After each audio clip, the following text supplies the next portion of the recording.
everyone, and welcome to your friendly neighborhood atheist. And alongside me, none other than Bianca. Hello, everybody.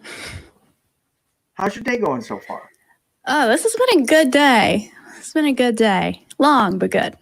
And question, why has it been a good day, V? It was a good day, Ethan, because we were able to share on Talk Heathen an announcement that we were very excited to let our viewers in on.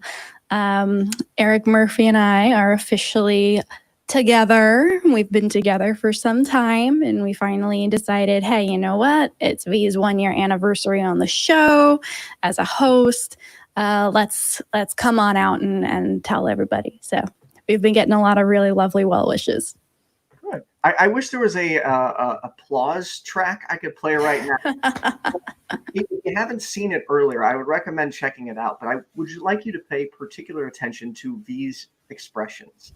So this is right before they're getting ready to announce it. You can see how excited they were, how antsy, like, oh, what's going to happen next? And then this is just seconds before. And like, look how happy V looked. Like that. You can't fake that. Like, you look so happy, and that was really awesome to see. Aw, thank you, Ethan. I appreciate it. I'm excited. I'm excited. I feel good. Good. Well, sorry for putting you on the spot. No, not at all. I've been sitting on this for a long time, so like we could talk the whole time about that, but we didn't. It's not what we promised your viewers. So. No, true. We have an important conversation. So hopefully the goal with this is to be a sex gender 101 for the average person who doesn't understand the concept. Right. So starting out, V, what is the difference between sex and gender? Because for most of our lives, myself included, I always thought it was the same thing. Yeah. I mean, I know differently now, but from that, how could you explain the difference? Yeah, this is probably as 101 as you can get. So great first question. We're starting off strong. I do want to concede first something, and that is that for a very long time, we did use the two interchangeably, right? And it was kind of more polite. It was considered more polite in our society to talk about gender of like the gender of the baby rather than the sex of the baby, because you don't want to be at a birthday party or a baby shower and be like, so what's the sex? Like, I don't know, like some people weren't comfortable with that. So they're like, okay, let's use the word gender instead to mean the same thing. So when a lot of people, especially people who grew up in previous decades, are confused about this, it makes sense in a way because, yeah, that is how we've been using these words a little bit. But that is colloquial. It's not necessarily scientific, and it's not actually the definition. So the difference, as basic as we can get, is sex is about biology, about chemistry, about the physical body, and gender is how you express yourself to the world and to yourself. So I like to look at it in terms of, it's very synonymous with personality, right? Not necessarily personality tests and stuff like that, but how you see yourself. Do you see yourself as a compassionate person, as a curious person, as a excitable person? And how do other people see you? And if they're in line, if they're in sync and you know who you are and other people are seeing that, that feels really good. And that is what you're putting out there into the world. That's your identity or part of it. Gender is very similar to that. How do you see yourself? What qualities, physically, emotionally, intellectually, do you gravitate to, and are they similar to what other people see? And if that's the case, then again, that is a very nice feeling, which is why this is a discussion, because a lot of people are coming forward and saying, hey, the way I see myself is very different from the way other people see me, and right. I want to rectify that. I want to get those in line. So as basic as we can be, and please don't get me any very, very much closer to the complexities of biology. But yeah, that's the gist of it.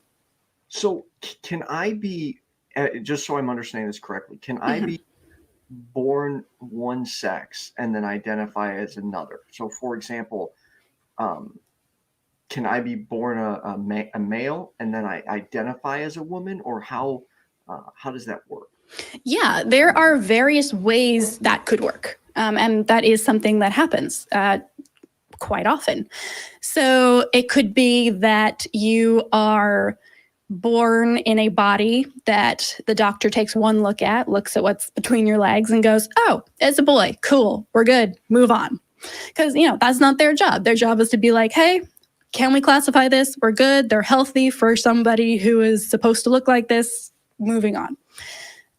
You might have chromosomal or hormonal or secondary sex characteristic based differences from the standard male. And you might not even know that unless you go and get tested for it specifically, which not a lot of people do. So it could very easily be that even though you were assigned male at birth, AMAB, you might not be, at least not in the textbook definition of what it means to be biologically male. Sometimes there are no variations, but you just don't fit. You don't feel right. You don't feel like you are being presented to the world in a way that makes you feel good. And so you might think, hey, maybe I'm not meant to be a boy. Maybe I'm meant to be a woman. Maybe I'm not meant to be either. Maybe I'm somewhere in between, or maybe I don't have a gender at all, because there are certainly agender people as well. So, yeah, there are various ways that could happen, and it does. So when you say there are like characteristics you can test for, Mm-hmm. what do you mean by that? Sure. So if you look at the map of everybody who is assigned a sex, it's not two separate bins, right? It is for the purposes of very basic data gathering. Like, okay, we put everybody who looks this way in one and everyone who looks this way in another. But as you get finer and finer and closer in, you see these variations and these differences. And they could be XY chromosomes or XX chromosomes. There are some XY women who give birth with, quote unquote, male chromosomes. There are some people who grow up with XX chromosomes, but also have testes.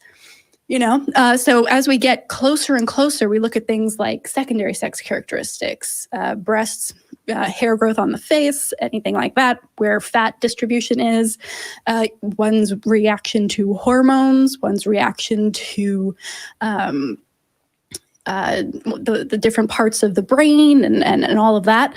And really what happens is if you break things down granularly enough, you can actually scientifically, and this is data, not feeling, right? You can scientifically put every person in their own bin, which means that we might not have infinite sexes, but we'd have about 7.4 billion of them, with just enough variation between them to make each person unique. And for the most part, we don't need to get that granular, right? If you have a headache and you need an aspirin, nothing in your body, if you are slightly different from the next guy in the room, is going to respond differently to that. But if you have a very particular illness or a very particular thing that needs addressing, that might conflict with the way your body synthesizes hormones or the different chromosomal makeup of your body, then suddenly those differences get very important. So it's more than just what's between your legs or XY chromosomes. It's a lot more complex than that. And it is argued by some scientists that you can actually get so granular that there are actually as many different sexes as there are people, which is fascinating to me. So, for instance, are you saying there's a test I could go get done to more closely resemble what my sex is, and I could find out that I have more characteristics of a female than male? Am I understanding that correctly, or no? Let me see if I can find the actual terminology for this. So I do want to be clear while we're talking about this that being intersex, which would be presenting as one way, but maybe having a different chromosomal makeup or a different reaction to hormones, would be considered an intersex person. And not in all intersex people have a problem with their gender identity or would be classified as trans. This is a purely biological thing. But yes, you can get tests to see how you respond to certain hormones that male people are supposed to respond to in a certain way that you might not, which might make you intersex. Or you might present as a male and have all of the characteristics, but there's a chromosomal difference that actually classifies you as not male but intersex. I don't know much more than that, but it's worth looking into. I personally would be very interested to see if that was something that I could do. You've actually got me now, like, fascinated by this even more so, because here, I always thought the reason I had, let's just say, different characteristics than others, like more flamboyant, more out there, always feel like I relate or talk with women more. I thought it was because I was raised by 4 women. So you're saying there could be actually something biologically different. There could be, and most people don't know because it just isn't something that you need to get tested if you're not feeling the effects of, right? But yeah, and I do want to be careful to conflate the two as well, just because some people do feel like there is an internal struggle there, and then they find out that they are intersex and are like, oh, this makes perfect sense. This really helps me understand who I am. For a lot of people, they either didn't realize it, or they're not intersex, but they're still trans or NB or just a cis person who deviates from the norm in certain ways. So it is possible. And if you're interested, you should, talk with your doctor about getting those tests. But I would caution anybody from jumping from one to the other or using it as an explanation for just deviating from a strict cultural norm. No, oh yeah, no, I definitely wouldn't do that. I'm just very curious overall. Yeah. Some research here before we move on, though. 2 people I would suggest looking up are Emily Quinn, who gave an amazing TED Talk last year about finding out that she was intersex, and kind of tying that into our conversation about biological sex in general. And then also, if you're interested in more of the scientific perspective, check out Science Vet on YouTube. Not YouTube, I'm sorry, Twitter. If you type in Science Vet sex, bimodal sex into Google, you'll get it first thing. It's wildly popular. And I go to it regularly in order to give a little bit more granular explanation about the bimodality of biological sex. So those are 2 things that you should definitely check out if you want more info. Definitely. So how many genders, I guess, can there be? Because I've heard for anywhere from a couple to a larger amount. Mm-hmm. I would definitely be on the larger amount side of that particular spectrum. I don't really, I feel like this is a gotcha question that people who don't understand what gender is ask. Because if you answer more than 2, instantly you're like laughed out of the room a lot of the time. But that's not the way gender works. If you understand it, it would be like asking how many personalities are there. It's like, well, I guess if you sat down, you could classify like, okay, I guess they're like list all the synonyms for all of the different personality traits and then compile them and see how many combinations they could make potentially. Or you could just say there are as many personality types as there are people. And I would go so far as to say the same thing about gender. I think that every person has their own gender identity. And most of those, again, are bimodal. They fall into 2 larger categories that are similar enough that we can group them together. But I would I would say, hey, you and Puck are on the show often together, or you and Kenneth, right? Y'all, as far as I know, are three cis dudes. You all perform your masculinity and your gender in very different ways, and none of you are doing it right, and none of you are doing it wrong. It's just you are all your own gender. You're so good at this, V. That's why.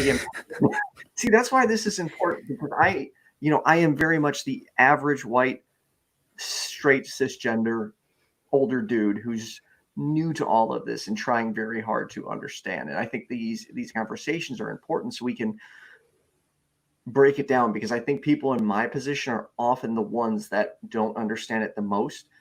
And unfortunately, a lot of them, rather than just saying, hey, I'd like to learn, they just shut it down, and they're negative about it. Mm-hmm. Well, I appreciate you being a voice of curiosity and empathy in situations like this. I think that if more people conducted themselves in the way you do, we would have many fewer misunderstandings. Well, thank you. What are preferred pronouns? And a follow-up question to that, I did ask someone what their preferred pronoun was, and they had said to me that it's not preferred, it's just their pronoun, and I should stop saying that. Is that accurate? Yes, and I think that the only reason that the only time we use preferred pronouns are when we're talking to somebody who doesn't go by he, him, or she, her. But if you were to go up to a random cis woman who is presenting as a woman and wants to be taken as a woman and call her him, that would be confusing and concerning and potentially insulting for her, because her preferred pronouns are she, her. There's nothing more innate about using she, her for that person that makes it not preferred but actual pronouns, because that's kind of the implication there. And I know a lot of people who ask it don't mean it in that way, but the implication is, well, there are your actual pronouns and then your preferred pronouns, and I'll be nice and use the ones you prefer, but my implication here is that they're not your real ones. So I would go so far as to in the opposite direction and say, instead of saying nobody has preferred pronouns, everyone does, right? You have yours. I have mine. There are some people who honestly don't have a preference. And there are some people for whom none of the traditional pronouns work, including they, them. And then we get into neo-pronouns and pronouns like ze and zer, right? So it's sorry, what now? Z and zer? Yes, XE and XER. So that is one of the pronouns that some people who dislike the other options use. Oh, I did not know that. So what is, in every situation, is it, obviously you should just ask, I'm assuming, and we should work on breaking habits like, excuse me, miss, excuse me, sir, which can be quite difficult, but is that a safe assessment? Is that what we should start doing, with avoiding, I guess, assuming one's gender with those type of questions and leave it more open-ended? Again, like, you're asking all the right questions, and I'm being very contrary and like picking at the nuance of them. So, because this is my favorite topic in the world, I think that being upset about using good day, sir, ma'am, hello, boys and girls, yes, it can be grating. But focusing on that as the change we need to make is focusing in the wrong direction. Not necessarily a bad direction. I think in an ideal world, that will be the direction we move into. I know personally, I'm working very hard on using they, them for everyone until I know for sure what their pronouns are, and then switching to that.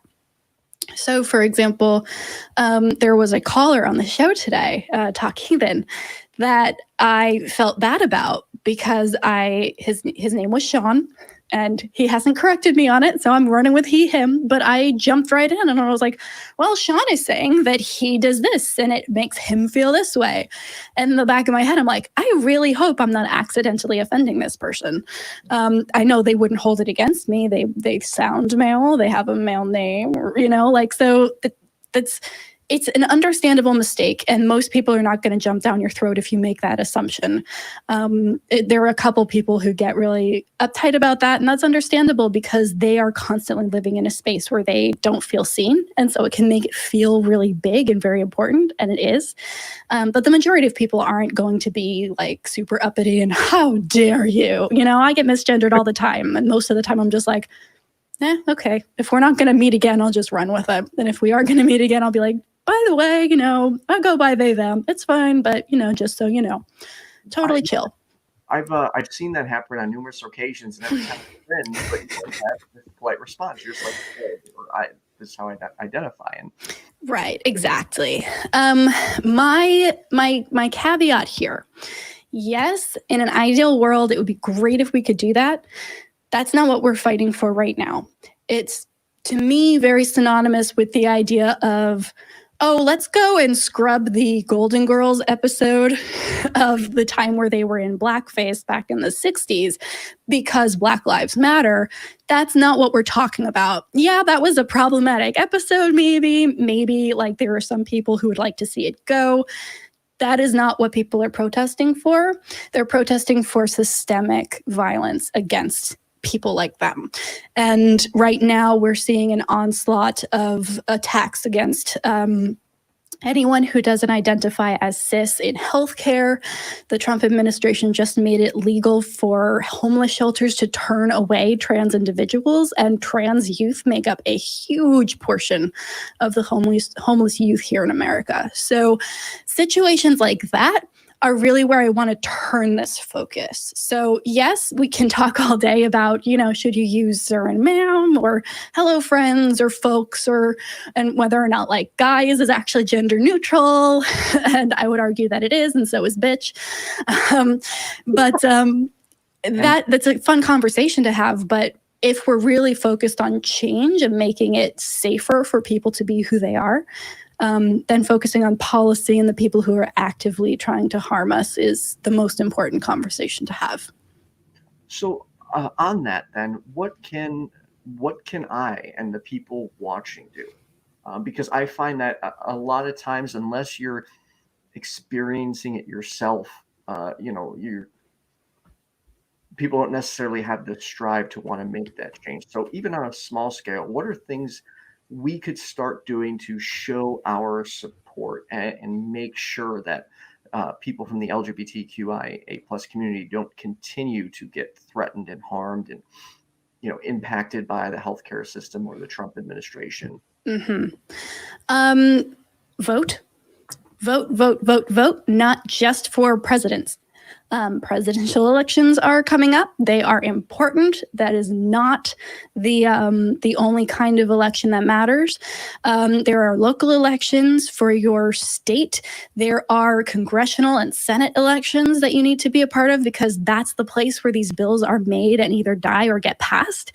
And all of this, of course, goes back to the Supreme Court. We've seen in the last couple of weeks the Supreme Court turn out some really, really beneficial rulings in favor of the LGBT+ community, such as covering sexual orientation and gender identity in the 14th Amendment, which is amazing and really going to put a crimp in a lot of the policies that have been put in place to discriminate legally against people like me. So voting is so important. Getting your friends out to vote is important. And just being aware of these things and being able to have this conversation with people and bring it up in situations where it would be beneficial to educate somebody else. Also, if you have money, donating to things like the Trevor Project, which is dedicated to helping LGBTQ youth, both people who are facing struggles at home or maybe don't have one now. So money and your voice, your vote, those really are going to be the biggest indicators of which direction this country swings in the next couple of years. Does that look right? The Trevor Project? Yes. Awesome. Well, feel free to donate. The site is on the screen. What is non-binary? Oh, my favorite. Yeah. Explain it in the simplest way possible, so even I can understand. Let's see. The simplest way possible is that non-binary, it's an umbrella term, and it covers a lot of different kinds of people and a lot of different gender expressions within it. But at its most basic, it is both a gender identity and also, for me, something that's very political. But that's more nuanced, and we'll get into that later. It's basically the rejection that there is a gender binary, which is just man or just woman. And for all of you just men and just women out there, that's not a just that is in any way derogatory, but the concept that there are only two genders. It's a rejection of that and a claim that you do not fall directly on either side of that. So that could mean that you view gender as a spectrum with hypermasculinity on one end and hyperfemininity on the other end. It could be that you view gender as more of a like a collage, or like a one of those color wheels, right? Where masculine and feminine are in there, sure, but it's not necessarily a straight line from one to the other. You could be something completely different. You could be something that falls completely outside of those two options, not just somewhere in between. So non-binary gender just means that there are more than two options and you fit that category. Okay. So, is it safe to say that a lot of us need to do our active best to start essentially unlearning what we were taught at a very young age? I was, of course, taught, and that it was always just man or woman, and that's it. Mm-hmm. And it sounds Oh, like me too. That's essentially something that society taught us, and we need to stop thinking like that. We stop thinking in such black and white. Would that be accurate? Yeah, I think that thinking outside of the black and white binary in any situation is beneficial. And I do think that I want to push back a little bit on the idea that what we learned when we were very young is the last word on the subject. We don't say we don't say trigonometry can't exist because I learned addition and subtraction when I was 8, right? Like, it's not that we're saying that isn't right in some situations or that you cannot use that information. But in no other field do we say, well, I know all about that because I learned the most basic elements of it when I was in 3rd grade. Right? There is this concept of, yes, might be the basics. And for a lot of people, that is most of what you need to know. But that doesn't mean that there isn't an entire body of research out there as well that makes it more nuanced and makes it more interesting and opens up to a wider and more diverse collection of perspectives. So I wouldn't say that you need to dismiss everything you were taught. I'd say that take it and yes and it, right? Yes, and what were they missing? Yes, and what was my culture teaching me? And is that the same as what actual science is teaching me? Because a lot of cultures for a very long time, before the US was even a thing, had additional genders and additional yeah. Oh, yeah. No, it's there are multiple cultures where there are 3rd genders and more than 3 genders. And it was just a part of the way things were. There are certain indigenous cultures where there wasn't the concept of men and women necessarily. It was just, what role were you filling? Were you a hunter? Were you a gatherer? Were you a healer? Were you a singer? Like, what did you do? And that was your role. And that was who you were. And anybody of any sexual characteristic could fill that. There's a group of people, I'm not sure if it's contemporary, I don't think so, but I think that there was a period in Japanese history, and correct me in the chat if I'm wrong about this, where boys would go from boy to some third morphing gender to man. Like they couldn't go straight from boy to man. There had to be this middle gender where they were kind of exploring themselves and who they were and their relationship to older men and to younger boys before finally becoming a man at the end of that. And that's still fairly binary, but there are these concepts throughout history of people who didn't fall into the either or category. So there is a myopic attitude, I think, in Western civilization that makes it difficult to get out of that binary thinking because that is a very cultural thing.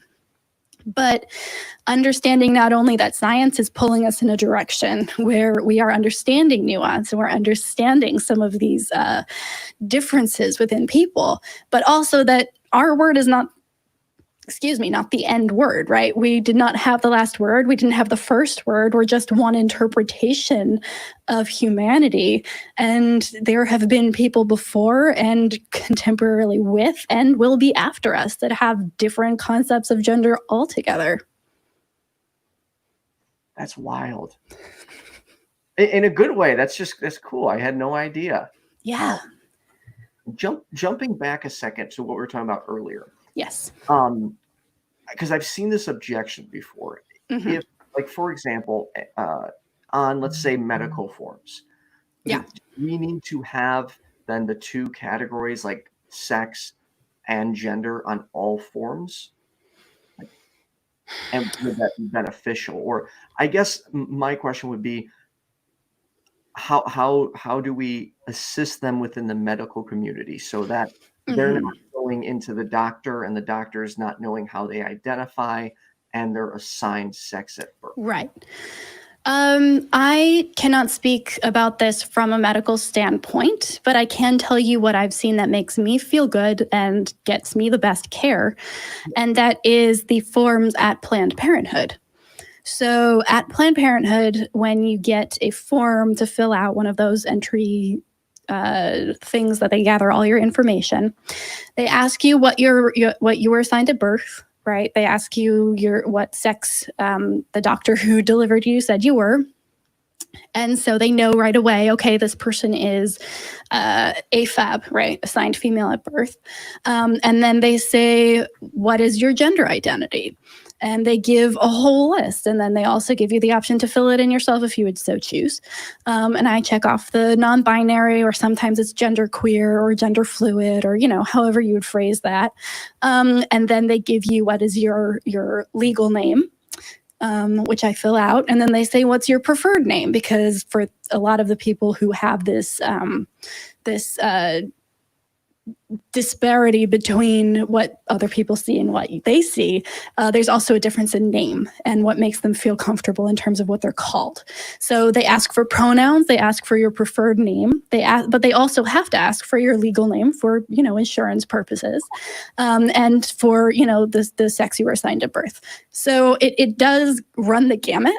And I think there's this weird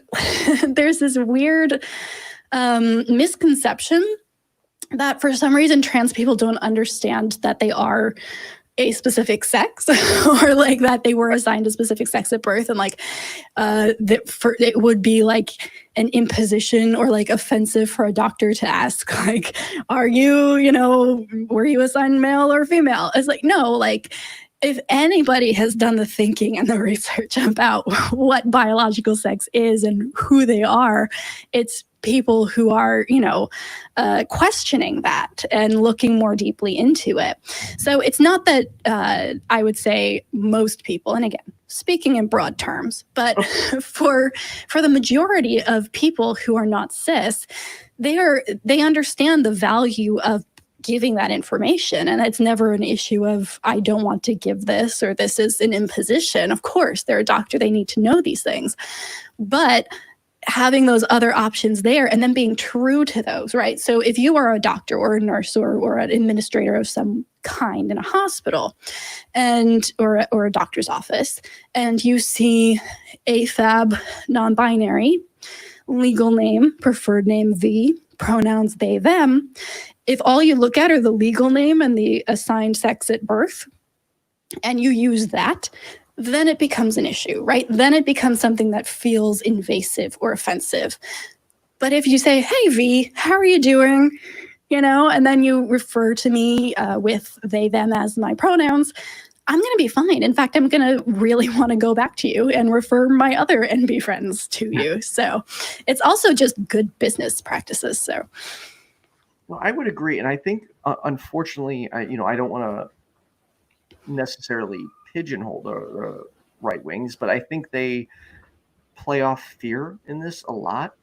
And they use it to essentially turn it around with where trans people are just looking for equal rights, but they feel attacked.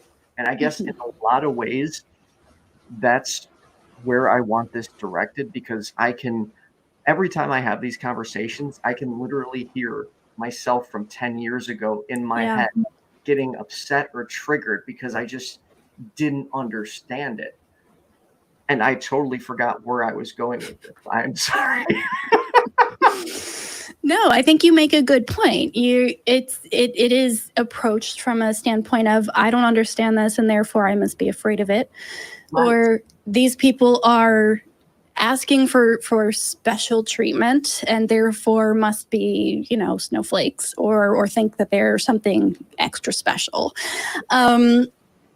And I understand that impulse. And again, I love going back to the evolutionary roots of some of these things. For a long time, while we were evolving into the beings that we are now, we did not have the benefit of entertaining strange new things. If you weren't like me, probably you were going to try and kill me.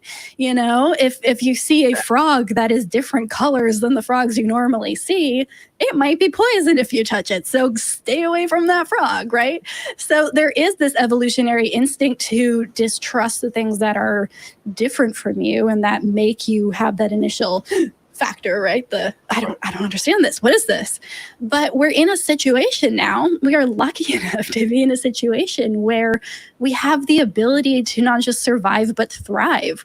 And we can make space for the differences, and we can actually rationally analyze, is this something that is beneficial? Is this something that is harmful? How can I accept this and mitigate risk? So yeah, I understand the instinct, but we're not creatures ruled purely by instinct. And to suggest that there are situations where you can abandon rationality and reason to some echo of a past ancestral history just doesn't seem right to me. No, I agree. Can you, or do you know of the specific turning point of when we got society to start looking at sex and gender differently and begin recognizing that there are more than two genders? Well, that's an interesting question. I don't know if I have an answer for multiple reasons. Not only do I not have sufficient historical knowledge of all of this, but also I think that it's important to say who we are in this instance. Do you mean people in America specifically, or Western civilization? Because just going with America specifically. Because looking back. Now, granted, I grew up in a different area, but looking back, say, 20 years ago, I wouldn't have heard of any of this. So do you know what started these conversations, or at least got us to where we're at now, where we're more accepting of this? Right. Well, I do want to stress that there have always been trans people and non-binary people. It's just that we are now living in a time where we are able to come out and say, hey, this is how I want to be perceived. This is who I am. Please respect that, which is amazing by itself. And I feel extremely lucky that I'm able to live in this particular era. I would say that my guess, and this is me having read a whole bunch of stuff, but certainly not all of the stuff, is that back in the 60s and the 70s, which is when the HIV, not the HIV crisis, that was the 80s and 90s, but the push for gay rights and Stonewall, and all of these things started rising up. And a great book to read on this is called Victory by Linda Hirschman. Absolutely breathtakingly written, gives you a full overview of the gay agenda from the 40s to the 2008 ruling in California about gay marriage. Prop 8. And it's very comprehensive. I highly recommend it.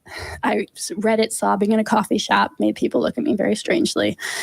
But during this era, when people were first saying, hey, I don't think I should be put in jail because I'm wearing more than 2 pieces of clothing designated for the opposite sex, which is something that happened, right? If you found somebody and you suspected that they were queer in some way, there was this thing where you could look at the number of items of clothing that were designated of another gender or the opposite sex. If there were 3 or more, that was an offense and you could take them to prison, basically, or to jail.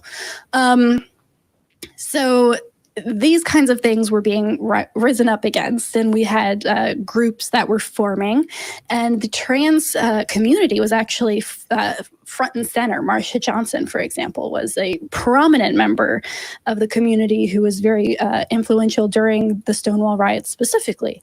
And so that was kind of when that conversation first started. After it got to a particular point where gay and lesbian people were they were becoming a little bit more included and a little bit more respectable. They started distancing themselves from the people who were not conforming as well. And so you have people like the Log Cabin Republicans, who are a group of mostly white gay men who are Republican, who can pass, right? And who are gay, but they're proper gay, right? They're respectable. And so they are allowed into that more inner sanctum. And they say, don't group us in with the people who look different, with the people who dress provocatively and in clothes that are not meant for them. So there was a bit of a schism there.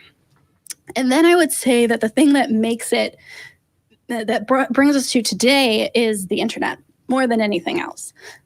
Because the internet is, for all its faults, is a place where people can come and find community and start building a lexicon, right? A lot of what we're seeing now, all these new words, these pronouns, these terms, how many genders, all these descriptors. Like, yes, there are a lot of them, but we're building a new language here. This is a community. This is a culture. And we need language to describe what we are. And we're using these terms and these labels to find other people like us. And most of us have thought we were the only ones in the entire world who felt this way. So I'd say that a combination of the initial push for LGBTQ rights back in the 60s and 70s, and then following that progress all the way up until today, where you see that most people, most kids in middle school know somebody with pronouns that are not traditional. They know people who are not only gay, but also trans or non-binary. It's no longer something that's shocking. It's no longer something that's alien. And a lot of that is because people have been connecting online. We do. I will say, I very much look forward to our future with the youth, how aware they are of LGBTQI rights, how aware they are of mental illness, like that. That I think is one of our biggest steps forward, is just no longer shoving these things or letting religion shove these things into a closet and just telling you to pray so you'll be normal again. Right. I think we are living in an exciting time, and I look forward to our future very much. Oh, me too. It's going to be good, but I mean, it's not going to be easy. No, but I think we're trending in the right direction. If the kids are any indicator. Yes. All right. Question from Druid Lover. My niece identifies as they and is pansexual. How do I go about identifying her as my niece, since the word is inherently female? That is a really good question, because there really isn't a good non-gendered or gender-neutral term for the child of your sibling, right? It is either niece or nephew. Some people use the term nippling, but that doesn't sound good to me. I don't know. I don't really like that term very much. It might be for some people. I would not feel comfortable using that.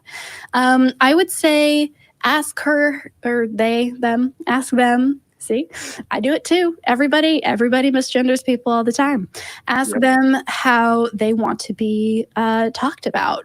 Maybe they just want you to use their name, right? There are very few places where you would need to distinguish that they are your niece.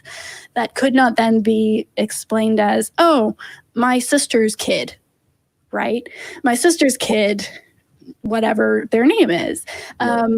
There are, I can't think of very many situations where niece or nephew would be required, except maybe on some like legal document, in which case, unfortunately, we are not set up to accommodate more than traditional sex conversations in legal forms, and that's a whole other conversation.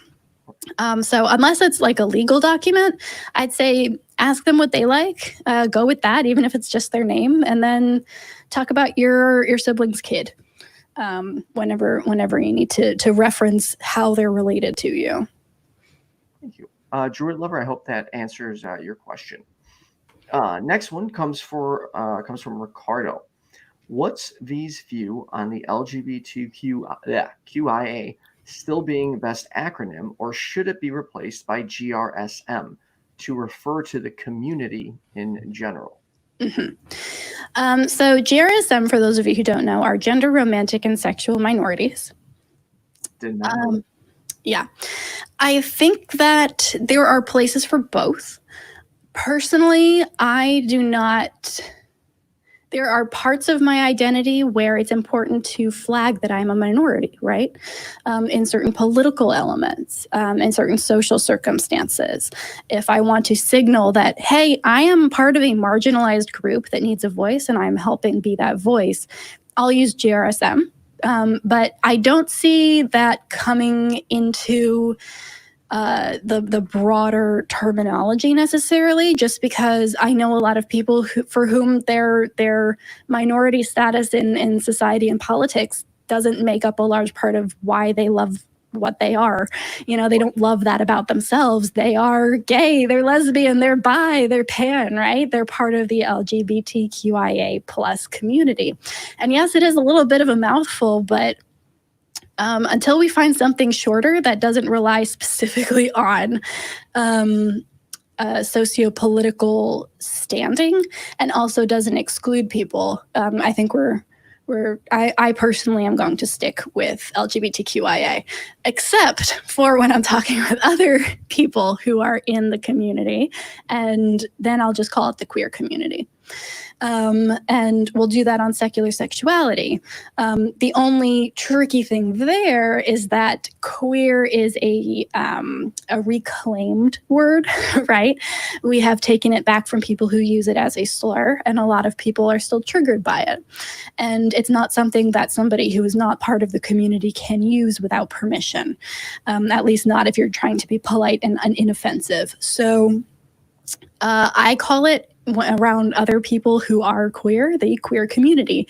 But that's just because I identify as queer and I know that the people I'm talking to also do.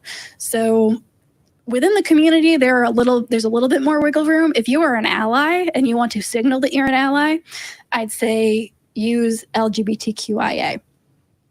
Okay. Yeah, it's weird for me because whenever I've heard someone refer to themselves as queer, I was always taught that that was a slur. So when I hear it, I'm like, I don't know if I can say that because I don't want to offend someone. Mm-hmm. Right. It certainly is a little bit of a touchy subject, and I know some, especially some older LGBTQ folks online can be offended when I use it for myself, and I understand that, right? They use it as it has negative connotations for them, right. But more and more we're seeing it being reclaimed and used as a blanket term, especially for people who are not just, again, with the just, I don't mean that in a derogatory way, but not just gay or lesbian, or don't have that one slot that they can neatly fall into that people understand. So for me, if I talk about, well, I'm bisexual, but not the kind of bisexual that TERFs would have you believe excludes trans people. And then also I'm non-binary, which means that, like, unless I want to get into all of that, then I just say I'm queer. That's what I am. It's a blanket term for me. So Right. What would you like people to leave this conversation thinking more about, particularly the average person who is still learning? yeah, I think we covered a whole lot. And I absolutely loved the conversation. So thank you for such compelling questions, Ethan. I would like some average questions. I don't feel they're compelling. I disagree. I think that in a situation where we're able to actually dive into them, and it's a space of learning and encouraging conversation instead of, well, explain this to me, how dare you, then they actually can be quite compelling. I would say take two things away from this conversation. I'm slipping another one in there because nuance. First, I'm not an expert in biology, in human sexuality, in LGBTQIA history, of anything except for my experience and the experiences of the people who have been kind enough to share their stories with me. I love this topic. I do endless amounts of research. It's not enough research. So go research yourself. If something I said seems interesting or compelling or off, go research it. Find out for yourself. Read some amazing work. Watch Emily Quinn's TED Talk, read Science Vet's thread, do the research. It's fun, it's interesting. And then also I would say we're just people, and it can be uncomfortable to have to rethink things. It was uncomfortable for me to have to rethink things, especially because I was so close to the situation, being the person who was coming out to myself. It's an uncomfortable situation. Nobody's saying it shouldn't be uncomfortable. You're not a bad person if it's uncomfortable. You're not stupid if it's uncomfortable. If it's uncomfortable, then it's uncomfortable. That's fine. And it will get better as you continue to work at it. For me, for a very long time, I used he, him, or she, her, his or her, right? And it took me, even before I came out myself as somebody who preferred they, them pronouns, I decided I wanted to stop doing that and only use they, them. And I've been getting better at it. I still slip up every once in a while. You saw me today. I slipped up. I misgendered one of the commenters' siblings' kids. But I'm getting better at it, and it's a struggle sometimes. It's an exercise. You have to build that part of your brain and build that neural pathway. But you can do that. It's not an unreasonable ask. So yeah, I'm not an expert, and being uncomfortable doesn't mean it's bad or that you are bad. Thank you, V. I would just like to implore everyone to don't be scared to ask how a person wants to be identified as. Whether it makes you uncomfortable or not, it's better than just assuming their pronoun. It's really not hard. And in my opinion, I would argue they're going to respect it and appreciate it more if you just take that extra second to just ask. It's not, or it shouldn't be viewed as an inconvenience. One suggestion with that, sorry to interrupt your ending spiel. One thing that you might consider doing, because asking can be awkward sometimes, and a lot of the times the person who you're asking might not know if you're a safe person to tell. Oftentimes if you're asking in a way that isn't confrontational, they'll know, this person understands and wants to understand me. A good alternative to that, though, that puts a little bit less pressure on the other person, is to just say your pronouns when you meet. So as you're introducing yourself and saying your name, hi, V, I go by they, them. Who are you? Nice to meet you. And then they can decide if they would like to share their pronouns with you as well. So instead of asking them to disclose something that maybe they got beat up for before, or maybe they got rejected before because of, consider framing it more as an open door, as an invitation. Hey, this is me. And you don't have to have they, them, or Caesar to have pronouns, right? You can say, hey, I'm Ethan, he, him. Who are you? Nice to meet you. And that's an alternative way. If coming out and just asking someone that feels uncomfortable for you. Thank you. And then also, I want to get to this last question real quick. What would you think is the most important next step for the LGBTQIA+ community? Damn. I think we all have different next steps. I think each letter of the acronym is at a different place, socially, politically. We were lucky enough to have a gay presidential candidate, right, this last election cycle. But saying, well, Pete Buttigieg got his day in the sun, so this Black trans woman in New York doesn't need any more rights is a problem. So I think that for me, I'd say as a whole, make sure that we're pulling everybody up the ladder with us, right? We all have different kinds of privilege. We all have different ways that we fit into society. And some are going to get up the ladder faster just because we look less different, or because we can pass, or because we're less offensive in some way, right? So I think as a whole, we need to make sure that we're looking out for the people around us and the people who maybe don't have the same benefits that we do. So just making sure that we're not leaving anybody behind. There is actually, I'm glad this question came up, because this is one I've always, and I know this is probably a question that's not properly phrased, but I honestly want to know how to deal with this objection when it comes in. How do you address the slippery slope of people who claim if you can label yourself anything, I can label myself a tree? I would say that the only people who say that are not part of the actual LGBT community. Yeah. So I have never heard somebody say that unless they were trying to straw man the position as somebody objecting about it from the outside. I think that there's a marked, it sounds very similar to the whole, like, well, if gay marriage is legal, then why not bestiality, right? Like, there's this strange desire to make everything into this, well, if this happens, then this will happen, and then all of a sudden we'll be down here in the muck, right? And I don't see anybody who has an educated view on the subject, or who is part of the community, as even entertaining such thoughts, let alone getting upset at people for, not taking them seriously. So I'd say, if that's your question, figure out where it comes from. Like, why is that the question that you're asking? Is it an effort to push aside some more nuanced questions that make you uncomfortable? And also, like, hey, if someone wants to identify as a tree, what is that to you? Why do you care? Awesome.